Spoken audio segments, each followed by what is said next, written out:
आप सभी को जय यीशु। आइए हम आज की क्लास प्रातःकालीन प्रार्थना के साथ शुरू करें। हे यीशु, मरिया के निष्कलंक हृदय के द्वारा हम आपको आज के अपने सोच विचार, बात, कार्यकलाप, आनंद, दुख, तकलीफ, आपके पवित्र हृदय के सभी मतलबों के लिए पूरे विश्व में चढ़ाए जा रहे पवित्र मिस्सा बलिदान के साथ अपने परिवार के लिए धन्यवाद देने के लिए, अपने और दूसरों के पापों के लिए पश्चाताप करने और हमारे आंदोलन के लिए उत्साही आत्माओं को प्राप्त करने के लिए चाहते हैं। आमीन। हमने अपनी लास्ट क्लास में चैप्टर 11 अध्याय 11 प्रभु यीशु का अंतिम भोज पढ़ा था। हमने उसमें देखा कि पवित्र यूक्रिस्ट का अर्थ है एक दूसरे को प्यार करना और एक दूसरे की सेवा करना। आज हम अध्याय 12 प्रारंभिक कलीसिया में प्रभु भोज के बारे में पढ़ेंगे। इसके विषय में प्रेरित चरित्र में लिखा है, नए विश्वासी दत्त चित्त होकर प्रेरितों की शिक्षा सुना करते थे, भातृत्व के निर्वाह में ईमानदार थे और प्रभु भोज तथा सामूहिक प्रार्थनाओं में नियमित रूप से शामिल हुआ करते थे। सभी पर विस्मय छाया रहता था क्योंकि प्रेरित बहुत से चमत्कार एवं चिन्ह दिखाते थे। सब विश्वासी एक हृदय थे। उनके पास जो कुछ था उसमें सबका साझा था। वे अपनी चल अचल संपत्ति बेचते थे और उसकी कीमत हर एक की ज़रूरत के अनुसार सब में बांटते थे। वे सब मिलकर प्रतिदिन मंदिर जाया करते थे और निजी घरों में प्रभु भोज में सम्मिलित होकर निष्कपट हृदय से आनंदपूर्वक एक साथ भोजन करते थे। इन वचनों को पढ़कर हमें यह पता चलता है उस समय के जो नए विश्वासी थे वे किस द्वारा विश्वासी बने, प्रेरितों की शिक्षा को सुनकर, और वह प्रभु भोज तथा सामूहिक प्रार्थनाओं में नियमित रूप से शामिल हुआ करते थे। और यह सब क्यों हुआ? क्योंकि प्रेरितों ने बहुत से चमत्कार एवं चिन्ह दिखाए थे। वह सब उनकी बातों पर विश्वास करते थे और एक हृदय हो गए थे, जिससे उनके पास जो कुछ था वह सबके साथ बांटते थे। यदि किसी को कोई ज़रूरत होती थी तो वह अपनी संपत्ति बेचकर उसकी कीमत उन लोगों में बांटते थे। प्रतिदिन मिलकर मंदिर जाना और प्रभु भोज के लिए वह अपने ही विश्वासियों निजी घरों में सम्मिलित होते थे और निष्कपट हृदय से आनंदपूर्वक एक साथ भोजन करते थे। यही थी प्रारंभिक कलीसिया में प्रभु भोज का महत्व हुआ। इसके विषय में प्रेरित चरित्र में लिखा है, पेंतेकोस्त के दिन पवित्र आत्मा के प्रेरितों पर आग के रूप में उतरने के बाद प्रेरित अदम्य साहस के साथ पुनर्जीवित प्रभु का साक्ष्य देने लगे। वे क्या हो गए? दृढ़ हो गए। उनमें दृढ़ साहस आ गया। कब? जब पेंतेकोस्त के दिन पवित्र आत्मा आग के रूप में प्रेरितों पर उतरता है। जब उनमें पवित्र आत्मा आग के रूप में उतरता है तब पेतरुस के पहले भाषण के बाद जिन लोगों ने पेतरुस की बातों पर विश्वास किया उन्होंने क्या लिया? बपतिस्मा ग्रहण किया। और पेतरुस के पहले भाषण में उसने क्या बताया लोगों को? प्रभु यीशु के बारे में। उस दिन लगभग 3000 लोग शिष्यों में सम्मिलित हो गए। मतलब 3000 लोगों ने क्या लिया? बपतिस्मा ग्रहण किया। और हम जानते हैं कि अगर हम बपतिस्मा ग्रहण करते हैं तो हमें क्या मिलता है? पवित्र आत्मा मिलता है, जो हमें हमारे जीवन को अच्छी तरह से जीने के लिए सहायता करता है।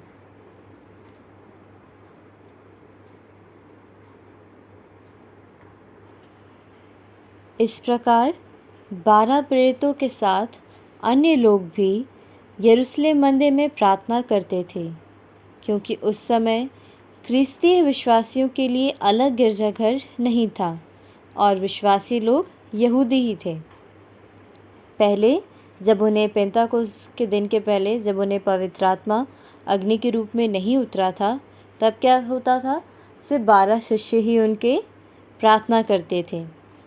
पर जब पेंतेकोस्त के दिन पवित्र आत्मा अग्नि के रूप में प्रेरितों पर उतरता है, तब क्या होता है? वे पुनर्जीवित प्रभु का साक्ष्य देने लगते हैं और लगभग 3000 लोग पहले ही भाषण में क्या होते हैं? सम्मिलित हो जाते हैं शिष्यों के साथ। वह बपतिस्मा भी ग्रहण कर लेते हैं। इसलिए उन 12 प्रेरितों के साथ अन्य लोग भी यरूशलेम मंदिर में जाया करते थे। उस समय क्रिस्तियों के विश्वास के लिए गिरजाघर नहीं था, क्योंकि वह विश्वासी पहले यहूदी ही थे। और वह सप्ताह के प्रथम दिन प्रभु भोज के लिए घरों में एकत्रित हुआ करते थे, क्योंकि वह दिन प्रभु के पुनरुत्थान का दिन था। उस समय क्रिस्तीय समारोह की विधि बहुत सरल थी। अभी जब हमारे चर्चों में जो पूजन विधि होती है वह काफ़ी अलग है। उस समय प्रारंभिक कलीसिया के समय पे यूकरिस्ट समारोह की विधि बहुत सरल हुआ करती थी। विश्वासीगण प्रेरितों के साथ मिलकर उनमें से किसी एक के घर में ही एकत्रित होते थे और प्रेरित प्रभु के नाम पर अपने अनुभव को लोगों के साथ बांटते थे।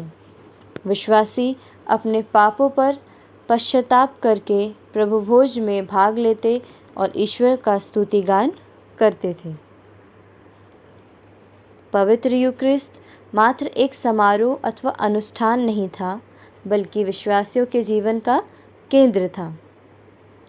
उस समय जब वह पवित्र यूक्रिस्ट समारोह में भाग लेते थे तो उनके लिए ये कोई इवेंट या फंक्शन नहीं था। ये क्या था? उनके विश्वास के लिए जीवन का केंद्र था, क्योंकि उनका जीवन उस समय खतरे में था, क्योंकि वह प्रभु यीशु में विश्वास करने लगे थे और उनके ही आज्ञाओं का पालन करने लगे थे। और उस समय यहूदी इन सारी चीज़ों के खिलाफ हुआ करते थे। पवित्र यूक्रिस्ट से प्रेरणा पाकर सभी विश्वासी एक समुदाय हो गए और उनके पास जो कुछ भी था वह उसे हर एक की ज़रूरत के अनुसार सब में बांटते थे। जैसे कि हमने प्रेरित चरित्र में पढ़ा कि उनके पास जो कुछ भी था वह संपत्ति वह बेच देते थे और उसकी कीमत से क्या करते थे? उन लोगों को बांटते थे जिनको उनकी ज़रूरत होती थी। कुछ समय बाद जब विश्वासियों की संख्या और भी बढ़ गई तो यूकरिस्ती अनुष्ठान में भी बदलाव आ गया। संत पौलुस कुरिन्थ की सभा को संबोधित करते हुए अपने पहले पत्र में उनको फटकारते हुए ये लिखते हैं, आप लोग जिस तरह सभा के लिए एकत्र होते हैं वह प्रभु भोज कहलाने योग्य नहीं, क्योंकि प्रत्येक व्यक्ति झटपट अपना अपना भोजन खाने में लग जाता है। इस तरह कोई भूखा रह जाता है और कोई ज़रूरत से ज़्यादा पीता है। ऐसा संत पौलुस ने इसलिए लिखा था कुरिन्थ को, क्योंकि वहाँ जब लोग एक सभा में एकत्रित होते थे तो वह भूल जाते थे कि वह किस मकसद से एकत्रित हुए हैं। उनका मुख्य मकसद क्या है? प्रार्थना करना, प्रभु यीशु की महिमा स्तुति गान करना। पर उनका ज़्यादा ध्यान कहाँ केंद्रित हो जाता था? खाने पर। वह सब जल्दी जल्दी भोजन करने में लग जाते थे। इस तरह वहाँ पर उपस्थित कुछ लोग प्रभु भोज कर पाते थे और कुछ लोगों को प्रभु भोज नहीं मिल पाता था। इसी संदर्भ में संत पौलुस यूकरिस्ट की स्थापना के विषय में प्रारंभिक कलीसिया से मौखिक परंपरा प्रचलित थी उनका उल्लेख करते हैं।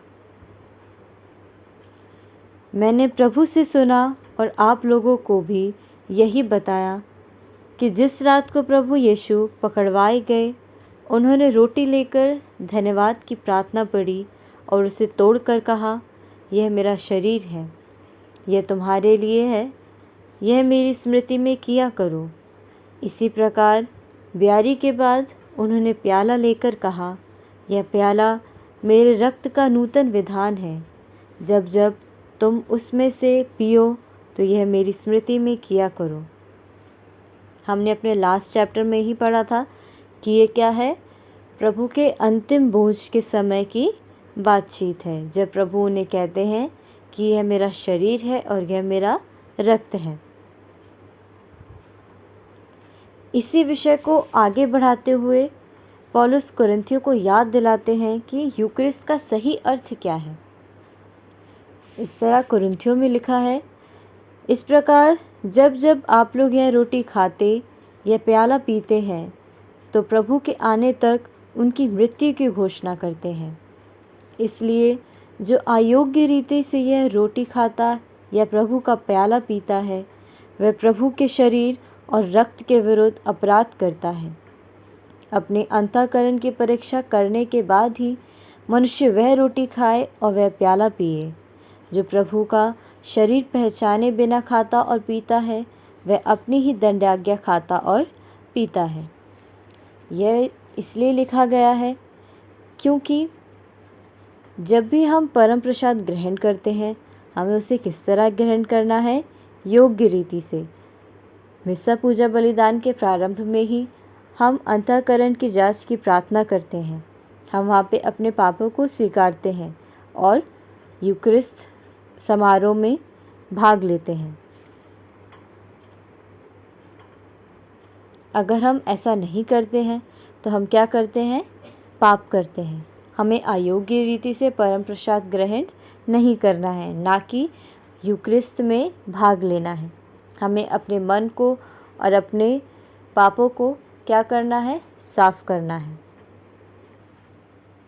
इस प्रकार प्रारंभिक कलीसिया में विश्वासीगण एक दूसरे के साथ मिलकर प्रभु भोज में सम्मिलित होते थे। कलीसिया इस परंपरा को प्रोत्साहित करते हुए कहती है, कलीसिया अपने सदस्यों से हर रविवार और हुक्म पर्व के दिन पवित्र मिस्सा में भाग लेने की अपेक्षा करती है। यह क्या है, हमारे कलीसिया के नियम के अंतर्गत है।